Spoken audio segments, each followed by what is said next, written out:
where would I be? Who would I have met had I never walked into a gym? Never, never, never die. Never die. Never die. Never die. Never die. Never die. Never die. Never die. Never die. All right. This is the Angry Dad. Thank you guys for tuning in. I appreciate it. And before we get into today's podcast, I'd like to thank my podcast sponsors, Everyday Fit Life. If you're looking for a nutritional plan, a way to eat, to build habits, to set yourself up for a healthy living, guess what? 60 days, 30 days, 90 days, whatever amount of days you need to build the habit, set the pattern, a 1, 2, 3 step guide. It is easy, and you get 20% off with my code. Everything is in my links. Make sure you go check it out. That is Everyday Fit Life. I appreciate it. Let's get into today. I have Steve Fotion. Man, let me tell you right now. I met him through Nick Best and Brian Shaw, and this guy is a powerlifter, bodybuilder, gym owner, and he played football plus strongman. And man, he's got some crazy stories. And let me tell you right now, when you told me about getting hit by the car, snapping your quads, and you're still training with Brian Shaw. So it's like, you know, that right there in itself is a lot. To some people, it might be. To me, it's like expected. It's like you got to. There's always more. And I truly, I've been saying that to Brian for 11 years. No matter when you think you're done, there is always more. You just got to get after it and get it, right? Always. That's it. And you know it. Look at the stuff you've been through. Oh, yeah. Yeah. Like I said, I've been through tremendous amount. And that's the thing, too, is like when we get people that are like us who do not, and it's not like we don't let it mess with our mindset, but it's like we have no way to understand what, you know, the distraction is. You know what I'm saying? It's exactly ingrained in us. It's just a little bit of obstacle. It's like, okay, that's a new little wrinkle in the game. Let's keep playing. What's around the next corner? And you don't know it if you don't go around the corner. Exactly. You know what I'm saying? Like right off top, tell me about you starting off in because that's the thing too, is like this, what you've developed in your brain has been built through years. And so just walk me through that. Well, it literally starts when you're a kid, you know, and let's go way back. And to be honest, I grew up in one of the most dysfunctional houses you could ever imagine. Mom and dad, same mom and dad, 5 brothers and sisters. So we were the Brady Bunch. I was the second oldest. My dad, I swear to God, to this day, hated me. And I mean it. He was a short little man who really didn't want kids. It wound up with 6 kids. And he's like, how did I get here? But being of 6 kids, funky little family. No, we grew up poor. You know, we grew up in Vermont, very, very poor. I built my first weight bench at like 13 years old. And that's when it started. You know, at some point I was, you know, the stinky kid, the poor kid. You know, there was the kids in high school and kids in grammar school that picked on us. And one day I said, you know what? I'm fucking done being picked on. And as soon as you change that mindset, you start refusing to be a victim. You're not a victim anymore because, you know, those people that want to make you a victim they're looking for trouble, but they're not looking for resistance. Hey, 100%. You know what I'm saying? Right. I grew up the same way, like 10 people, 2-bedroom house. It was me, my brother, my sisters, my mom, my grandma and uncle, and a couple of cousins. And like I said, I grew up in Union City, California. I grew up on literally the bad side of the town. It's called Decoto. It's like one of the toughest neighborhoods in the Bay Area. You know what I'm saying? And it's just like, and like my family was one of those family names where we were just known to be tough, and you had to. You know what I'm saying? You had to maintain that, right? Exactly. You know, it's crazy, you know what I'm saying? Especially when you grow up like that, because then it almost instills in you right away that you have to put up not a facade, but a wall of defense to let people know, like, oh, you can't fuck with me. Well, let's think about that for a second. Because when we're young, we're very impressionable, right? We can either just, be bullied, cry, go stand in the corner, or you can stand up. Being poor makes you be tough because you have to learn to be resourceful. And Yep. if you're resourceful, all of a sudden it opens up a whole lot of other doors because then you go, well, if I can solve that problem, I can probably solve that one and that one and that one, right? And then the Yep. next thing you know, you're just problem solving and you're just always moving forward, right? And it doesn't seem like anything is possible. And my sister and I have this discussion an awful lot because failure is not an option. When you grow up without a safety net, or if you are an adult who doesn't have a safety net, your parents can't come and rescue you, your Yep. grandmother's not going to bail you out of jail. It's all up to you. And if you're always living, moving, acting like failure is not an option, you won't fail. One, you might not take some of the risks you might have otherwise, but you're going to figure out a way so that you're going to be successful, right? Yep. That is And that's exactly it. that's how I learned to be strong, because it's like, if you're strong, you can succeed. Then if you're strong, you can endure, right? Hey, and that's the truth. That's the truth. You know what I'm saying? And that's one of those things too, is being resourceful, because like, even when I was younger, I didn't realize we were poor until I was older. I just thought that's just the way life was. And Right? I just made moves. You know what I'm saying? I want to do this, so I got to do this to get this. Yep. And that's just what it was. I think that's the best part of growing up like that. I grew up in the 70s.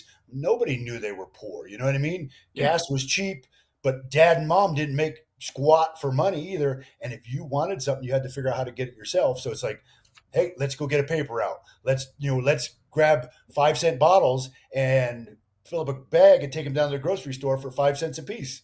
And Hey, next thing you know, you got money in your pocket. You could actually buy yourself a soda. exactly. Exactly. You And know what then I'm it saying? grows from there. You know what I mean? Instead of growing up, and I hate to say it, but man, the kids today, they all got their hands out, and I'm guilty of it.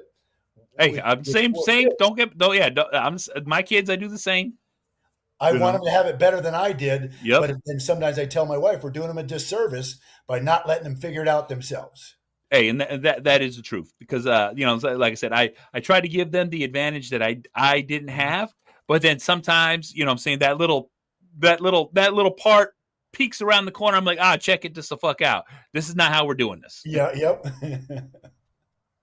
Yeah, no, it's how it goes. Well, and, and here's a question: growing up the way you did, would you change anything?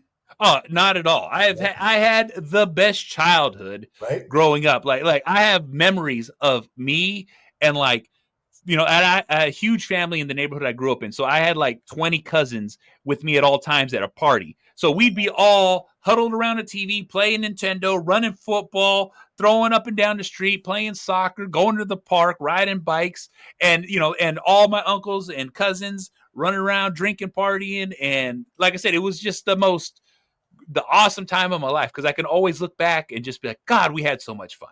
Right? That community, that family community, and the bond is just irreplaceable, and you couldn't put a value to it, right? Oh For no yeah, amount no, of money or anything. exactly. It's a beautiful feeling to be a part of something. And hell, it takes us till we're 40 or 50 to realize that it's Yeah, good to be part of something bigger than ourselves. When we're in our exactly. 20s and 30s, we're like, it's all about us. And Yeah, then somewhere in your 30s, a light switch goes on. You go, huh, there's more to this. You know what I mean? exactly. Exactly. Like, one of the things that my kids always get mad at is like, um when all of us are home, and it's not too often I get them all home now, because they're all of age now, so they're all living their own lives. But when they were younger, I was like, no, we all sit down and we all eat dinner, we all talk, we all explain our day. Or like, one of the things is like, because they're like, I want to watch TV while I'm eating. I was like, fuck no, get on the table and let's have this conversation. Or like, when we go to the restaurant, no, the kids nowadays never want to eat in the restaurants anymore. They just want to take their food home. I'm like, no, I like to go in, have our food, congregate around the table, and just enjoy our time. You know what I'm saying? It's all about the atmosphere and enjoying what we got at this moment in time. Yep. And when you start to think about that time and those memories, it's so precious because tomorrow, to next minute, is not promised to anybody. I've Yes. lost so many friends and know so many people that wish they had done this. I know a young man who's dying of cancer now, and he says, if I knew now what I know 2 years ago, I would have done many more things. Now in the last 6, 8 months, he's doing everything he possibly can to pack it into his life, but he's grateful for what he has. And Yeah. you go, Every moment is a gift, and that's It I is. swear that's why it's called the present, right? Hey, for real, that is exactly it. And that's one things that like, I always talk about in my pod in the just on this podcast alone is understanding how to be present. Because guess what? We're always working towards the future, but it's Mhm. like trying to understand how to enjoy right now. You know what I'm Yep. saying? Because there's always something happening. There's always something going on. You know what I'm saying? We always have this urgent matter, but at the same time, there's moments times during the day where I'm like, ah, and then enjoy what I have, enjoy Yep. what I've built, you know what I'm Look saying? My over at your wife and surroundings. just go, "I'm lucky." You know what I mean? Give her a Yes. peck on the cheek and say, "I love you," and that moment is encapsulated. And you just go, "That's the best part of my day." That is the best part of the day. And that's something that like just growing up how I grew up, my family, you know what I'm saying? I grew up without a dad. It was just my mom and my mom's side of the family. And never ever when I could remember a time where my mom, and like I said, I tell her all the time now, but I love you, I care for you. Like it's like an understanding it's just an understanding feeling that we have towards each other, but we've never said it out loud to each other. Expressed it. Yep. Yep. Yes, and so now I always do it. Like when I talk to my mom all the time. She's gonna come over and visit me in the next week, and she stays 3 days. She comes visit me once a month for like 3 days, and she lives about 4 hours away. But she That's comes. what's a run for her Oh, then. it's a run for Yep. her, but she always comes, and and so I always make sure I tell my kids that. I always make sure I tell my wife that. I always make sure I tell my mom, my family, my brother, my sister. I say it all the fucking time because I have no memories of a kid ever saying that. You know what I'm saying? So it's like, Hearing it, right? You yeah, never heard of this, and truly, maybe your grandparents told you, because I yeah, know my grandmother told me every chance she got, but yeah. nobody else. You know what I mean? You never heard Exactly. it at home growing up. Exactly. No, and and I have that memory ingrained, so I never want that to be in my kids' brain. So I always made sure Yep. I'm like, no, I'm saying it Yep. out loud because this is what I mean. This is what I feel. Because, Yep. like I said, you know, uh, emotional stability was not a thing when we were growing up. You know Right. what I'm saying? It's like this Yep. is what emotional maturity is, and this is what understanding your feelings and your emotions are. So now, it took me a long time because I was a frustrated, angry, fighting person when I was a young. You know what I'm saying? Yep. I've been in so many fights. I've done so many horrible things only because I didn't know how to express any thought. You know what I'm Yep. saying? And so That was it your purge, yeah, right? Yep. exactly. And now that I've learned how to purge it, I'm still a loud person, but I'm now a more communicative person where I'm like, Yep. all Yep. right, Well, you figure and out a healthy, fun way to purge it, right? That's what the exactly. gym is for. Yeah, Yeah, it's that is so exactly what the gym is for. You know what I'm saying? And it's finding those outlets and understanding that you need an outlet, not just a hobby, not just something you do, but something you love in your life that expresses yourself. You know what I'm saying? Because but that's what we do when we're in the gym. It's the only true way we can express our energy, our thoughts, our feelings in one movement. yep. You know? And then you can do it daily, you know what I mean? And the other Exactly. side is where probably is if you're like me, as you were young, that stuff built up and percolated, festered up until it exploded, right? And then Exactly. somebody was the receiver of that explosion. Yep. Good, bad, or indifferent, it didn't matter. It didn't matter. It did not matter. You know what I'm And saying? once you found the gym, you went, hey, I can actually take this rage, focus it, purge it into something good. And then what the community that's built from that Oh yeah. being in the gym.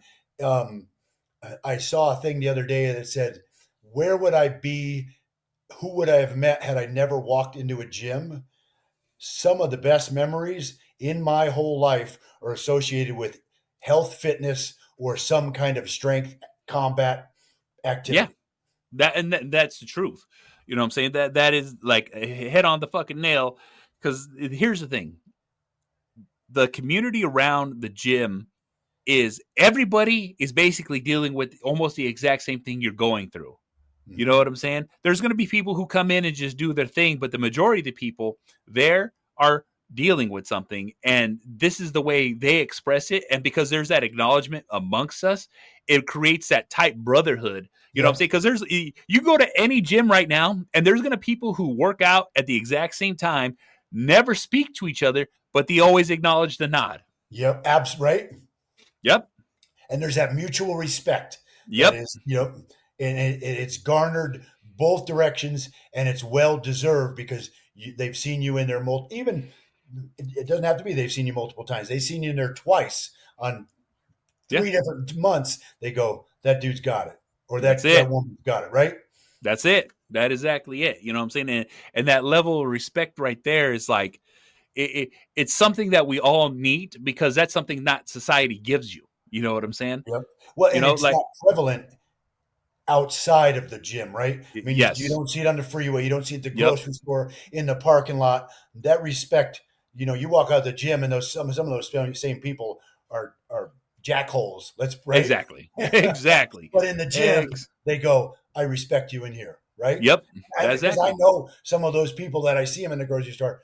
I mean, why are you that way? You know what I mean? Yeah. Yeah. 100%. You know, and that's the thing too, is like going to the gym, having that respect, you start to develop this mindset. And the key thing about that mindset that you develop in the gym is once you learn to turn it on to the rest of your life, Mhm. fuck, that is the secret. That is the secret. That is like, if someone would have explained that to me when I first started working out and I first started, and not just first started, but when I started dedicating my life to this and how I can just turn the discipline into every other avenue of my life, God fucking damn, I'd be fucking a millionaire right now. Right. But everything got easier when you did realize that, right? Yeah. Because it's really, Yeah. weight is weight, and so struggle is the same as weight, right? Yep. And you go, all I got to do is chip away at it, get a little better tomorrow, a little bit better the day after that, and everything becomes possible, right? Everything. That mountain you see is a fucking molehill. You know Right. what I'm saying? It's one of those things. It's one step at a time, one lift at a time, one rep at a time, and that's once And like I said, everybody acknowledges it in a different way, but it's just that one piece at a time is how I always approach everything now. You know what Right. I'm saying? I never look at I look at the goal, but that's not what I'm doing right now. The first Yep. step is just this, and then this, and then this, and then next thing you know, you're squatting, you're fucking benching, you're fucking deadlifting more than you ever thought you could. Yep. It's amazing. It's like how to eat an elephant, one bite at a time, baby. One bite Right? at a time. That's it. How That's it. how do you squat 600 pounds? Well, you got to start at one plate, That's right? You got it. to start you got to start with the bar. Yep. And who cares Yep. how long it takes you to get there? Exactly. Part of today's society's problem is that it's right here, right now, instant gratification. Yeah. So there's many different avenues you can take to get to that point. But my joy is not from getting to that, whatever that goal is. It's the process to get to that. I'm a process guy. That's where all the growth and joy comes from for me. That's the And fun. right. And That is the that's where the fun. stories are written. Right? Yes. The other is the trophy doesn't matter for shit. It's the story that's built to get to that reward. No, 100%. 100%. Oh man, like I said, the things that I've done, the stuff that I've learned in the gym, and then also to the people that I've helped in the Right? gym, and it's just like the glow in their face, the light bulb over the head when it clicks for them, and and then also too, it's like you start slowly seeing them transform. It's like this thing where you're just like, that's the journey, that's the story. Because everything starts with I started working out. I started going to the gym. My friend, my buddy, or this guy, or a trainer, and all of a sudden it's like, boom, Yep. you'll see the change in that person's life. And then it affects their whole demeanor, right? Yeah. Every avenue, every aspect of life gets better because of it. 100%. Like I said, So here's a question for you then. Where was that moment from when you started training to where you knew that you were going to do this the rest of your life? The moment And did you recognize it? and here's the thing, it's like I had two epiphanies in my life. Yep. And the first epiphany, my life had completely fell apart. I'm talking about I'm beat down. I'm a delivery driver for Costco. I'm having the most shittiest day. My truck is overloaded. Things have spilt over. And it's like 5 a.m. and I'm at my first stop with my hands on my knees, sitting on a pallet of fucking deliverable shit. Like, this fucking sucks. But I'm sitting there just yelling at myself because I'm dealing with all they're like Yeah. literally a divorce, kids, like all this crazy stuff, and I'm just fucking just cussing up a storm. And then all of a sudden, I had this rush of relief, and I'm like, why am I worried about everything? Why am I worried about the day? And it clicked, and that's when I had that one step. And then that was my first epiphany. But when I knew what I wanted to do and the training in the gym, it was a conversation between me and my mom. Yeah. And me and her were sitting on the couch because I was sleeping on the couch. Like I said, divorce, lost everything. I'm literally a box of work clothes is all I had. I had my uniforms and my boots, Yeah. nothing else. And I'm just having this conversation with my mom, like with months of her just watching me fucking mope around. And I just had that epiphany. And like a week later, we're sitting on the couch. She looked at me and she's all, what do you want to do? And it's a question I have never truly been asked in honesty. Like the people will tell you, oh, what do you want to do with your life? What do you want to do this and this? And I never let myself answer that because I was always, I clock in, I clock out. I work, I go home. I'm this person. I'm good with my hands and I'm good at work. And then when mom really, because I used to work out all the time, but I never really took it to heart. I just did it because I liked it. And when she had said that light bulb again clicked in my head. I was like, I want to do this for my life, for a living. I want to do this because I only want this. You know what I'm saying? I was like, I wanted to be a bodybuilder, and I was fucking jacked, bro. I was fucking and you see how big I was fucking 3%, fucking, I was like 295 pounds, fucking just ripped to the Yeah. fucking max. And when she asked me, I was like, this is what I want to do. So I was working towards my first bodybuilding show. Unfortunately, I had an accident. Someone hit me with a forklift, not looking where they were going, fucked up my back, fucked up my shoulder. But I always still wanted to do this and be in the community, be in the atmosphere, be in the show in some capacity. And luckily, that's just how my life worked out. But Yeah. when I had that conversation with my mom, because like I said, she really it was like one of those questions. She looked me in my eyes, pierced into my fucking soul, and was like, what do you want to do? And I said that, and she's all, I will help you. And when she meant help me, because like I said, I have 4 kids. It's like, I can't, I'm a single dad. I'm fucking, in between houses, fucking, working and like all this hectic fucking schedule. I got to pick them up, drop them off. Where do I have time? And my mom's all, I will help you with that. You know what I'm saying? Yeah. And she would watch the kids while I went to the gym, and she would let me pour my soul in the gym. And, I literally turned it into everything in my life. You know what I'm saying? That it was just like the most craziest moment that's ever happened. So that was later in life then. Yeah, that was, yeah. Like 27. Oh, wow. Yeah. And what a great feeling that was. She really wasn't asking for you to answer her. She Yeah. wanted you to answer you, right? And that's exactly what happened. Yeah. That is exactly what happened. You know what I'm saying? Oh, It was see, like, that's a beautiful thing. Because yeah. I ask you that question because I'm trying to think of, I didn't have that moment, but literally when I started training in my buddy's basement with the bench press that we had built, that was kind of fun. And then when I started working, I actually bought a Weeder bench and concrete plate weight. Oh, yeah. I had those. Funny story. I still have the bench and bar and weights, and it's been through 4 generations of Oh, my my brothers, God. sister, their kids, and their kids. Damn. And one day it's going to hang in the ceiling of my gym.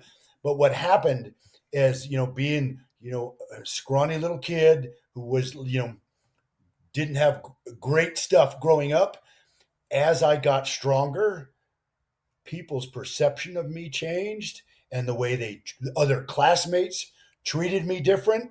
So it was more of an evolution as opposed to a moment in time. It was like a gradual from like 6th, 7th grade to like 9th grade. And by 9th grade, I was running and lifting, and all the football players, I didn't like any of the jocks in high school because I didn't want to be like that. They all looked at me differently and respected me differently. And, now I look back and they talk to me, they go, holy shit, how far you've come. You know what I mean? Yeah. And it's been 40 something years, but from probably like 9th grade in the gym at high school, it was game on because I knew there was something to be gained in my soul from it. And I think my junior, I couldn't remember if my junior or senior in high school, I did my first powerlifting meet. One of my friend's dad was a strength coach, drove a whole bunch of us up to Burlington, Vermont, did my first Yeah. AAU event. I don't know where I placed. I know I was hooked at that moment. And then, fast forward, joined the Army, had to train to be strong in the Army, got special privileges because I was strong. You know what I Hey, mean? that's how it Just kept goes. opening up doors. Came back because I did a split option training. So I did a couple different tours Mm, of training and was actually in the reserves. So it was part time, but went nice. to college and gravitated to a gym where there were world class powerlifters there. So, and I was just Nice. like, holy crap. Karen Kidder, he's probably the first person in Florida to squat over 1,000 pounds. He Damn. owned the gym that I trained at in college, and I trained with Mr. New Hampshire, and that was like 1987. Damn. And from that, he won, and they all called me skinny. There was some performing enhancing products floating around, and I Oh yeah. wasn't engaged in that, so they'd call me skinny. They're like skinny, skinny. But I'll tell you what, they could not kill me or make me stop. And then when I did my first bodybuilding show in '89, I finished second. Changed everything. They stopped calling me skinny. They're like, all right, That's it. That acknowledgement. and then it was like, okay, so that earned a little more respect. And then it's on to the next one. Well, my first contest, I finished third. Then my second one, I finished second. And then the third one, I finished first and won the overall. And it was just like, game on. Yeah. We are going with this. Man, me tell you right now. That's the same story. Before I did my first contest, I was working on a deck for somebody as a side job, like 4 or 5 weeks out of contest. Their dog bit me across the back, a Great Dane. I got like 10 stitches. So all that prep was gone out the window. Yeah. And it was like, do you really want to do this? And, so you lay up, you get the stitches out. Yeah. You do this, you do that. And you go, hell yeah, I still want to do it. That's and it. Then, there was no stopping. I moved to Colorado in '89, May, got ran over by a truck September, and they said, oh, you're done. You're not skiing, you're not training. He says, watch me. So the following, let's see, that was September, got fixed 1st of October. I was back in the gym. I think I did a contest in '91, won the Western Colorado. Nice. And it was like, don't tell me I can't do something. Exactly. Don't speak on my name. When I blew my quads out, everyone's like, oh man, I'm like, no, I'm not, because I've heard it before and I'm not going to believe it. And if you don't give it any power, it doesn't control over you, right? That's the truth. Into it, That's the truth. It has power, right? Yep. No matter what the situation is, whether it's anxiety, fear, love, joy, if you give it power, it has it, right? Exactly. No, I've had the same situation. 2 years ago, I had a compartment syndrome in my leg, and it always seems to be around when I'm going to go to the Shaw. So, basically I got compartment syndrome in my whole thigh and split my thigh all the way in half to do it. I had to get 5 surgeries on it. Right. And by the time they're like, oh, you're not going to be able to walk for like 6 months because how bad it was. And I was walking in a month, and they're like, that is crazy. I was like, only because you think I can't, I can. That's easier.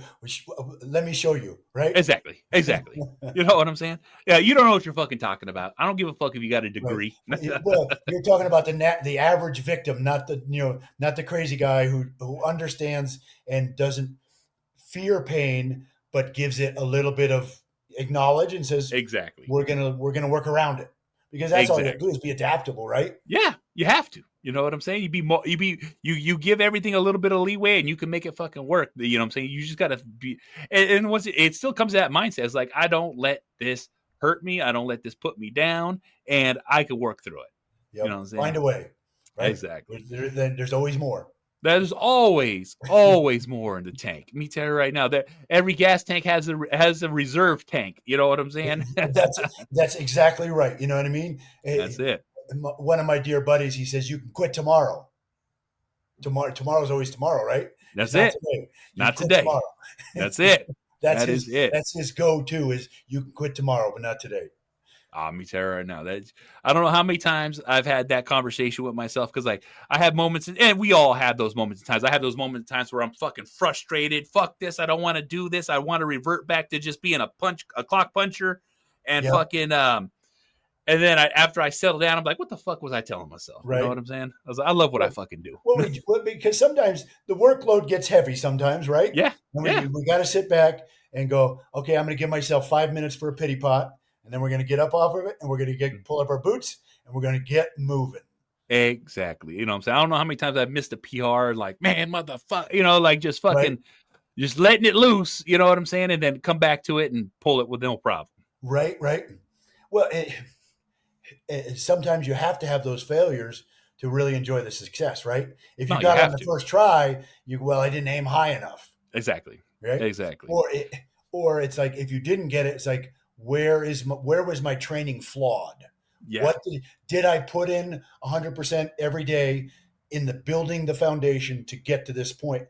And if you're honest with yourself, you can say, no, I wasn't, right? Yep. Or you can, if you nailed it, you know you did, and you never question it. But if you missed it, you go, I can remember that day. Yep, my Yep. dad. You know what I mean? Exactly. I wasn't Yeah, prepared. I didn't eat enough. I didn't fucking get myself set up. You know what I'm saying? I've definitely had those days, you know, where we just fall just a little bit short, but we feel we still got it. But yet it's like, nope, I won't fall short again.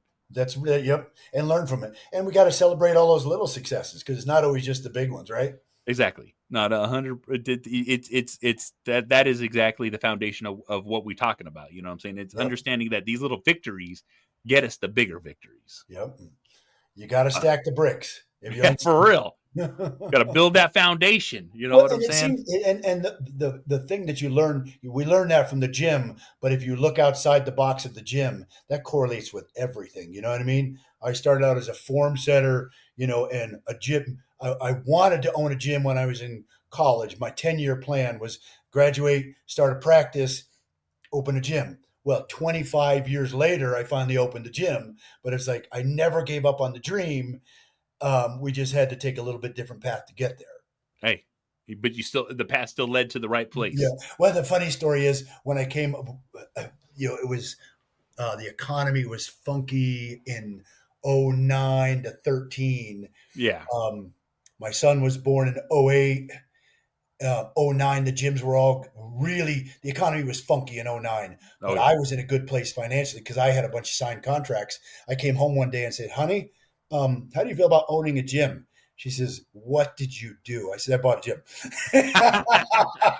You know She what I'm says, saying? you bought a gym that's going out of business? I says, you bet I did. I said, I bought it for pennies on the dollar. We'll figure it out. And That's that's it. how it started. And since then, I think I've bought 4 gyms that were Hey, failing and closing, to grow my stock of equipment. My gym hasn't gotten any bigger, but doesn't need to be any bigger. But in order to acquire what I want, sometimes you have yeah. to buy a bunch of junk to get the one great Hey, piece that you're hey, after. that is the truth. You know what I'm saying? And especially when you have a gym that has every gem from all those other gyms. Oh my God! Would you know that there's not too many hardcore gyms around here. We have one around here. It's called Old School Iron, but Nice. you know, it's a drive and it's a commute. But guess what? I do make the drive. I do make the commute, and I do go out there to work. And fuck, I love it. I just love the way it smells. I love the way it fucking how dusty things are. And when I fucking pick up the weight, it's fucking heavy. You know what I'm Right. saying? I'm not going to one of these commercial gyms and I'm like, oh God, you know what I'm And saying? it's mirrors and cameras and all the food. Exactly, Yeah, yep. exactly, exactly. You know what I'm saying? And Like those even places are great, but for an old school guy, when I used to train, I'd go back to Vermont, New Hampshire, Connecticut, and some of those old gyms, all they had were York and Nautilus stuff in oh the basement of buildings. They yes, smelled moldy, the yep, weights were rusty, but everybody in there was working their butt off. Like, exactly. this is what I'm after. And that's That kind of what we modeled our gym oh, off of. hey, I named it after myself originally, but we've since rebranded it, and it's Dirty Iron Gym. there we And go. to me, that is, in a nutshell, my personality for the gym because it's like, it just has to be heavy. Yeah. Hey, it's got to look pretty, but you know what? The when the when the weights clank and the fucking machines move, and like like I said, it's nothing like going into a fucking nice solid squat rack that can hold 1,000 pounds. You know what I'm Right. saying? It's like I could throw whatever I need on my shoulders, and I don't have to worry about the bar bending. I don't have to worry about the fucking the there's just so many things, because like you go to some of these gyms, they have great equipment. You don't get me wrong, but it's too shiny, it's too new, and a lot of it's bent because people don't know how to lift. Well, and the other side, some of that stuff in the commercial gyms, corporate gyms, their bars are rated for 600 pounds. That's what I'm You saying. put 400 on there, and that Yeah. bar's a dog. It's already bowing on the shoulders. Right? You know what I'm saying? Yeah, Oh I'll my take my God. old school York bars any Yep. day of the week. Any day of the week. Right? You know what I'm saying? And one of the things too is like with a lot of the gyms I go to, if the dumbbells don't go up to 200 pounds, fuck, I should have went somewhere else. Right. Well, and the Oh, funny thing is, where I'm at in Western Colorado, I have the oldest dumbbells and the heaviest, because my dumbbells go to 240, and I have one single 50-pounder, and I want to say it's called a Nashville.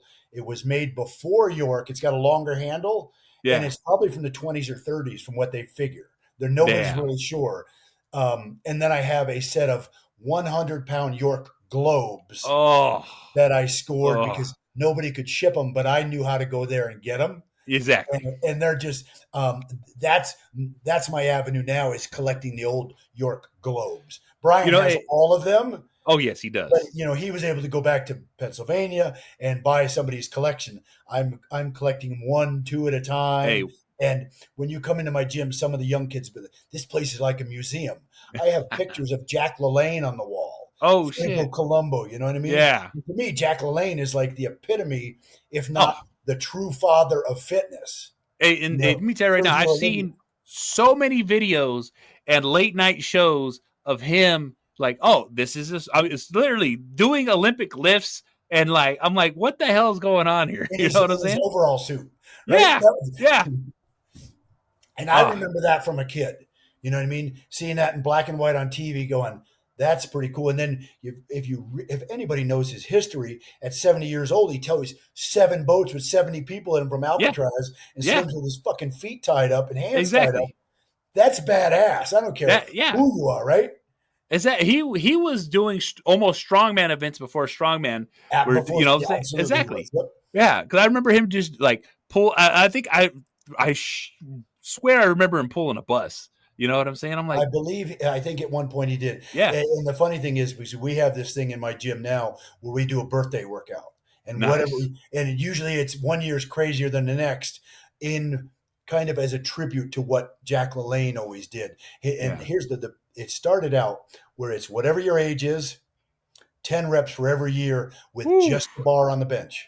There you go. And I'll tell you what, when I turned 50, 500 reps with just a bar unbroken here. Oh yeah. It's awful. Oh my God. I think it grows from there. I think I did, what'd I do?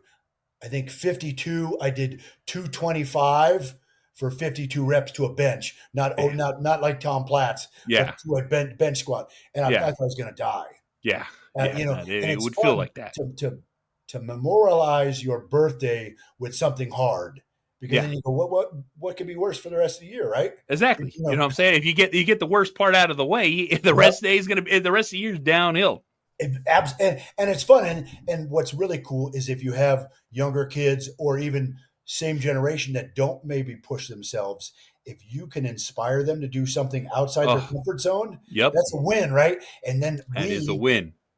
As the mentor, get to rejoice in whatever their victory is. I get to live it again and again through someone else, and that's the best part. That's the best part. Doing it yourself. Oh no!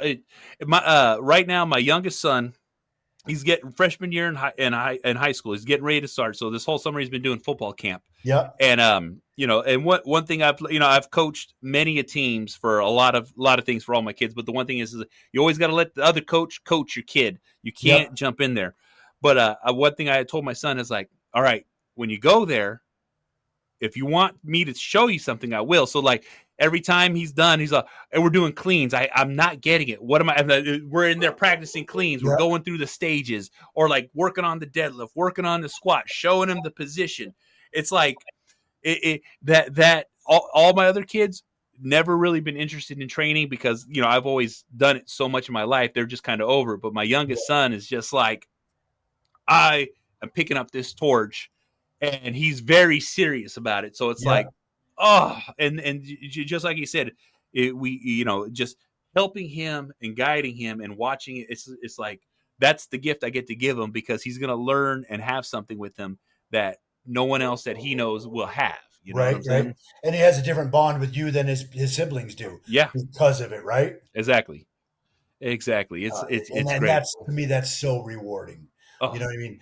And now being a senior lifter, I get to enjoy that with so many kids. What, from guys in their 40 all the way down to their teens. And hey. what's really cool is I've got a new client now that she's now 27, going to do her first bodybuilding show. But I've Oh been man. training her since off and on, and she's been coming to my gym since she was 13 years old, playing Oh, volleyball. You know what I mean? And so yeah. to be a part of that journey is going to be pretty special, right? No, that is absolutely, especially because you know, that's one of those things too, is when you have someone that you're working with and you get to be there on the sideline and watch the work pay off. Yep. That's the best part. That is absolutely the best part. That's what I love about everything that I do. And like even on this podcast, I always get a lot of you know, comments. I get a lot of emails like, "Hey, thank you for saying what you're saying, because I didn't know that I needed to hear that." And it's like, Right. ah, I was like, And it's that's that why. one impact that's so rewarding for you, you know, because that's the best part about it, you know, and you might not even hear about it for years later, right? Yeah, You know, yeah, hey, remember when I came in your gym, whatever it was, or you helped me bench way back when. It's like, yeah, I may or may not remember, or you may or may not remember, but they remembered. You know what I mean? exactly, Yeah, exactly. and to me, that's a beautiful thing. It's the The team best. is just amazing. You know what I mean? Yeah, no, and all of it stems from just loving to work out, loving Yep. to train. You know what I'm saying? We were talking before we came on. We're talking about like what our training schedules are, and I'm like, I am working out, but I'm not pushing myself, and I don't have a goal, and I'm not training hard. I do have a plan. I do have all this stuff, and I'm not going through the motions, but I am pushing myself to a certain extent. You know what Yep. I'm Yep. saying? And I'm definitely enjoying it a lot more. You know what I'm saying? Because Right. you know, sometimes you get too tunnel focused when you're training, and it almost takes the joy out. But when you can step the Absolutely. Right. throttle back, yeah, Yep. Yeah. You get target fixated and nothing that, and then you don't see the scenery on the side of that trip, right? yep, that's Yeah, exactly it. been there. But and there are stages in the training where you have to be there, but you got to realize that you don't have to live there, right? Yes, yes. Oh It, yeah, yeah. it's such a joy. I don't know when I'm going to quit. Actually, And I'll that's the thing. probably die in the gym, and I've said that for Hey, years. I hope. What a great place to, you know what I mean? Just hey, either have a just heart say it. attack or But whatever. Just done. hey, that is exactly, like, this is something that I will never ever stop doing. You know, and Right. it's not, wasn't even that long ago.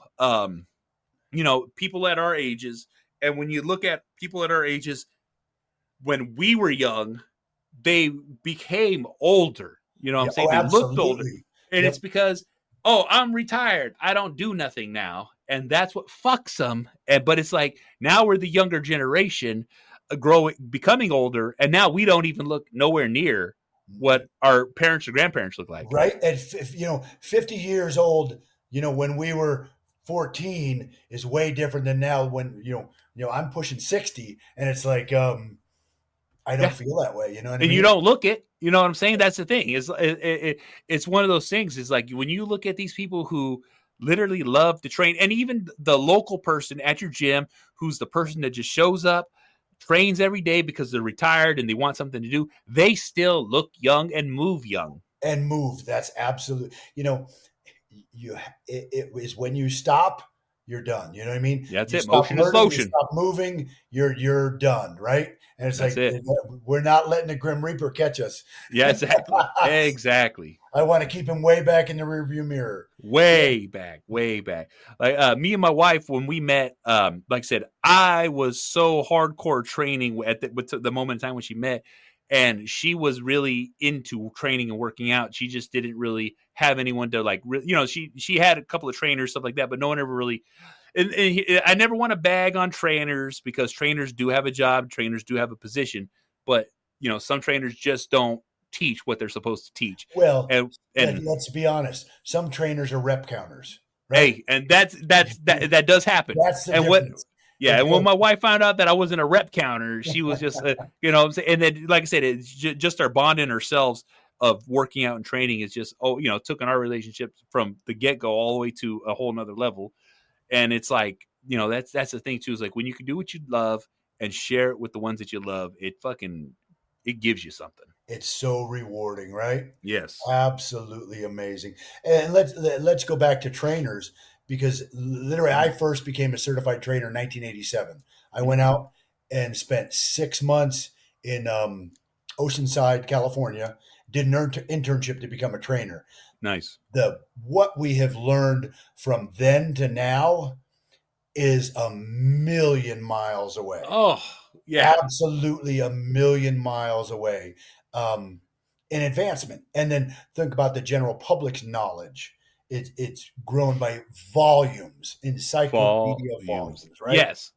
So the people who are kind of stuck in that rep counter, they're a different mindset, but they're still doing good. And I don't mean to bash on any of them. Yeah, I don't want to ever bash them. You know what I'm saying? And I'm on the same boat. You know what I'm saying? Because they do have a purpose and a place. And some people need someone just to prod them along. You know what I mean? Some people, because I'll ask people. I have people ask me all the time, "Will you write me a program? Will you write me a workout?" I'm like, it's not that easy.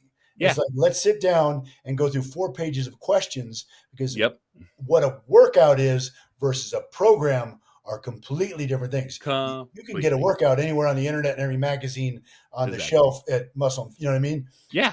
And there's difference. What are you trying to accomplish by working out or training on a program? You know what I mean? Yeah. And it's complete. A workout is way different than a program. Yeah, workouts. Some people don't understand that at all. At all. And even with the I got lucky because I was so into it. I'd buy every Muscle and Fitness, every Flex, and I would read every article I could get my hands on. And I would be like, I like this. And then I would somehow figured out how to piece and really notice that I respond to this. I feel this. And then I would put my programs together, my training together, and not knowing that, that's what we were supposed to do. Not just, because everyone was like, I'm going to try this workout. I would try the workout. I'm like, I didn't feel nothing but this one exercise. So I'm going to, mark that and then read another article, and then try another article. And then I started following bodybuilders that I loved. And I was like, this is what they do for this body part. And then put all that together. Right. And then just through everything I learned, I got lucky because I met up with some guys who are all, Bay Area bodybuilders. And God damn it, they seen how serious I was and the progress I was making. And they took me under their wing. They're like, hey, we work out at this time on these days, show up. And that's all they told me. I did. I never threw up so much in my life. You know what I'm saying? And how much did you learn, though? Oh, right? Yeah. And it's like and here's the thing too. People don't know what failure means when it comes to a failure set. And when that come to Jesus meeting of what a failure set was, I fucking was like, I was hooked even more because I got 225 on my back. The guy said, we're going to do 20 reps. Yep. And we're going to do 4 sets of these 20 reps because we're trying to warm up. And so we're repping. And he's all, I'm going to spot you on this last 20. But do not quit. Yeah. Do not quit. So he was literally hugged me and went up and down with me. And when I got to 10, he was lifting me with the weight. All right. Now, my job was to not stop pushing. Yep. And I fucking racked that thing, and they already brought me the trash can. I'm just fucking heaving hard. Everything that was in me was gone. And that was the warm up. Yes. Yes. You know what I'm saying? And It then was what did just, they do for a workout afterwards? oh, exactly. Exactly. You know what I'm saying? Because even after that point, you know what I'm saying? Because we were supposed to be squatting, we're supposed to go over 500. That was the Yep. goal for that day. And they're like, oh, no, we're just going to, you know, ease into it. Of course, you know, there's breaks in between. Right, right. And these guys are fucking like nothing. You're not even breaking a sweat. They're fucking just hammering it. Repping it I out, get yeah. under that fucking thing. Oh my God. I regretted it at the moment, but I loved it at the end. But how much you learned that your capabilities were far greater than you ever imagined Ever. in that little bit of time, right? That's Because it. what you thought was once impossible, now you went, that wasn't so bad. What's the next? Where's the envelope go from here, right? Exactly. Exactly. And that's exactly what it was. And You know what I'm that's saying? growth. That Yeah. is that's where growth happens, right? That's So many levels. once I figured out that I can push past what hurts and just all I got to do is keep pushing because that's my Yep. only job. Game changer. Oh, I in the same regards to that story, one time while training with Brian, we were doing kettlebell swings, Yeah. 100-pound kettlebell swings. Damn. Brian's 450 at the time, right? I'm like 230. And everyone else is over 300. We're all swinging the 100-pound kettlebell, 100 swings. You can't stop. Brian Yeah. smokes through 100. Chris Yeah. smokes through 100. I get to like 50 and I'm fucking dying. I'm still going, right? I literally pass out at 85, fall on the ground. Brian touches my shoulder. He says, I'll get the last 15 for you. I said, the fuck you will. I dusted my ass up, got off the ground, and did like another three, another three, another three. Hit that 100, fell over dead. You know what I mean? That's it. How we finish that workout. But you go, there's always more. There's All you have always. to do is fucking go get it. And Yep. if you're not willing to go get it, you're not part of the team. But if you fail, get up, fail, get up, you earn everybody's respect. I was never even remotely the strongest in our crew at Shaw.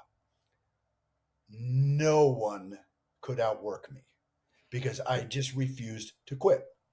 And that's what it takes. And it's like, the funny thing is Carrie and I would talk afterwards or on the next following Saturday, come down. She's like, I don't know how you do this. I says, you have no idea. And I'll tell you, and now the rest of the world. The next day, I would drive to Denver Thursday, deadlift. Drive to Denver Saturday, do events. Sunday, I would be on the couch with ice on my shoulders, ice on my knees, and going, I can't move. But nobody saw any of that. Yeah. You know what I mean? And it'd be like right back at it, into the gym again on Monday for my normal routine that I get trained by myself. Yep. But it was just like, it makes you better, you know what I mean? And then I'd go to my gym on Monday and be like, you guys would be like, you're going? I'm like, fucking A, Monday's leg day. That's it. That's it. Here we go. Oh, yeah. And that's the thing too, is like, even in that thing is like, I've, with the amount of training that I've gone through, I've had stints of training partners. And the only thing I've ever told anybody, all you got to do is show up. Yep. You know what I'm saying? And you just go through the workout. I don't adjust anything. You stick to the weight you can do. Yep. You just do what I'm going to do. You know what I'm saying? All you got to do is push. As long as you're showing effort, I'm going to be there for you. Yep. And I've had multiple people in and out, but only one person ever fucking like push and be able to push me. Cause like, I've always been the biggest guy in the gym. Yep. And so, you know what I'm saying? I'm always lifting the heaviest. I'm always pushing the most weight. So it wasn't too often I actually had someone to push me when I was, just by myself. Yep. Yep. And I had one person, it was literally my brother. He would stay and I would beat him to death in the gym. But he, over 2 years, was literally pushing what I was pushing. Yeah. And I was like, this is exactly what we fucking love. And it'd be me and him 6 days a week in the gym, fucking just grinding fucking weight. And he was like the shape that he was in. He was like, I can't believe I'm this big. And I can't believe I can do the things that I do. I can't believe I can lift as much as I can lift. and he was out, and it was like all you had to do was show up, and he Yep. always showed up. And how much fun did you both have? You Oh were both my into it, right? God, so That's the much. best part about it. We had so much fun, so many inside jokes, and and we'd have those days where we just have our headphones in, not even speak a fucking word, and just bang this motherfucker out. Yep. And God, those like those are the best. Like I said, that's part of the journey that I always look back and love the most. Yep. Yep. Ah,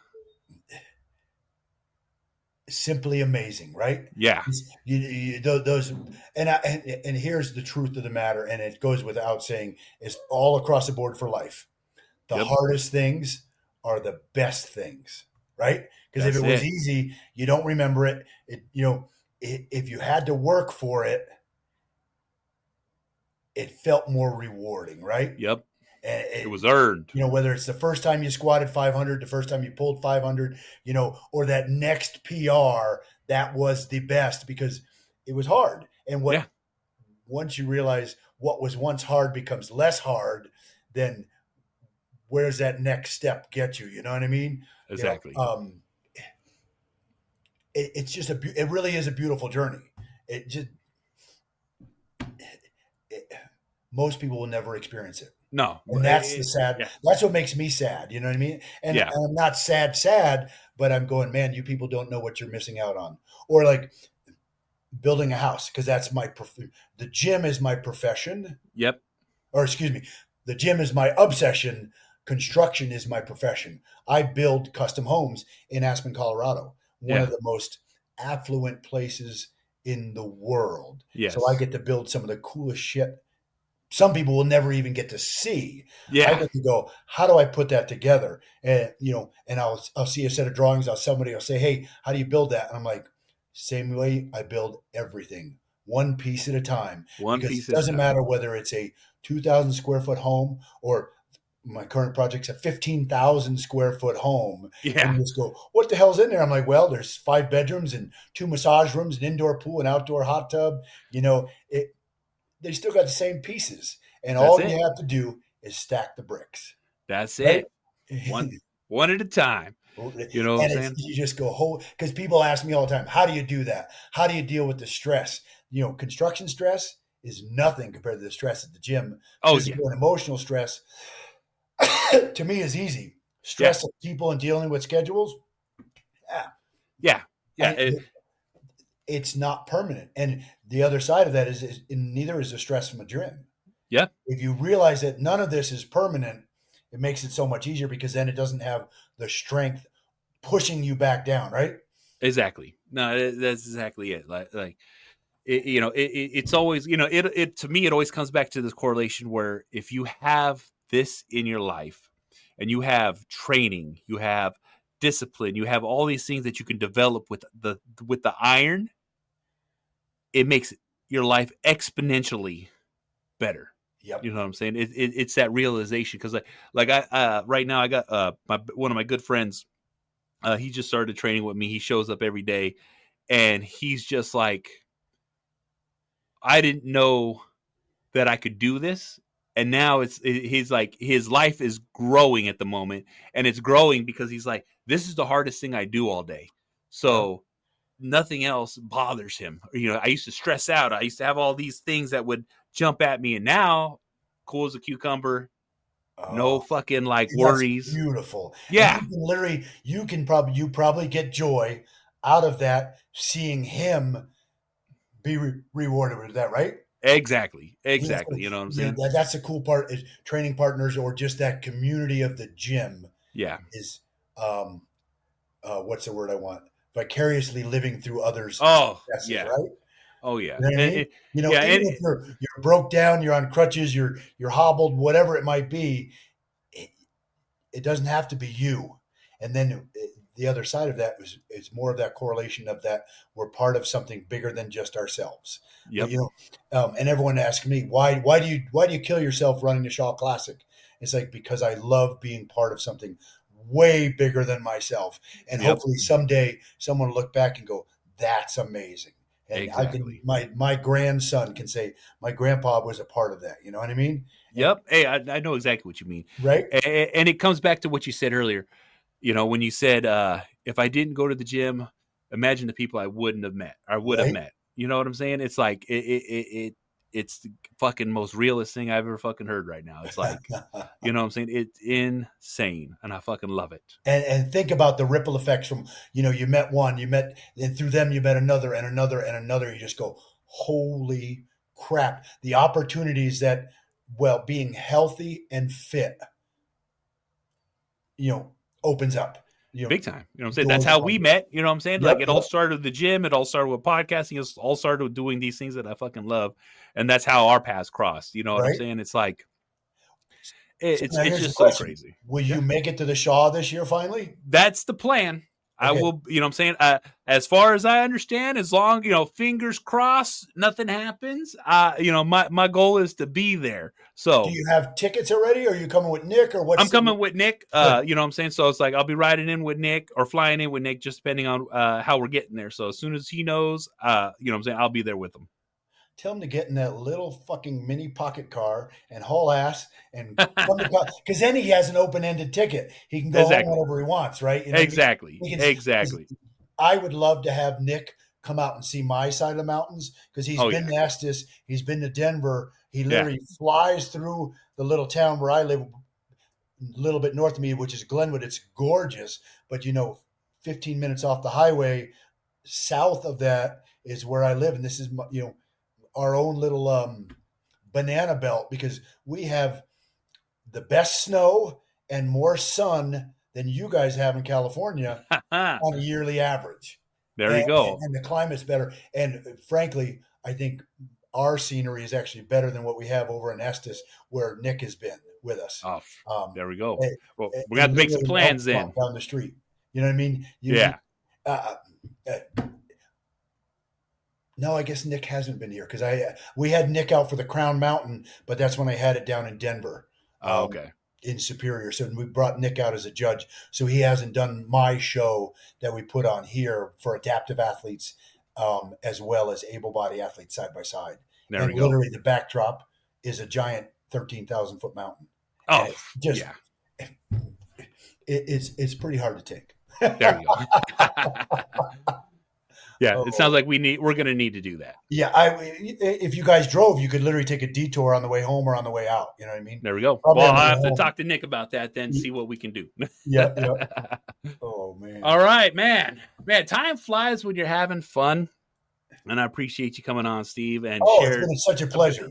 Oh yeah, yeah. It's a blast. And well, let me sign us out. Would you like to promote anything before we get out of here? Health and fitness. Health and fitness. I will put his Instagram and his link in the note. So, you guys want to come follow Steve, come check him out. Let him know that I sent you that way. And Beautiful. everybody listen to this. I'm the Angry Motherfucking Dad. You want to watch my shit? YouTube. You want to listen to it? Spreaker, SoundCloud, Stitcher, Spotify, Google Play, Apple Podcasts, Podbean, SoundCloud, Deezer, iHeartRadio. This motherfucker's everywhere. You can easily fucking find it. Rate, review, like, subscribe, all that fucking bullshit. I really appreciate it. I'm also part of the Inner Circle Podcast Network, a group of powerful podcasters out there sharing their shit. That is innercirclepn.com. I'll take you to every one of our websites, every one of our shows, so make sure you check it the fuck out. We have shows as The Plunge, Failing Hollywood, Simmons and More, The Untrained Eye, The Hood Diner, and Shit Happens When You Party Naked. And we'll see y'all motherfuckers on the next one. Fuck. Always living, always living, always living, always living, always living, always living.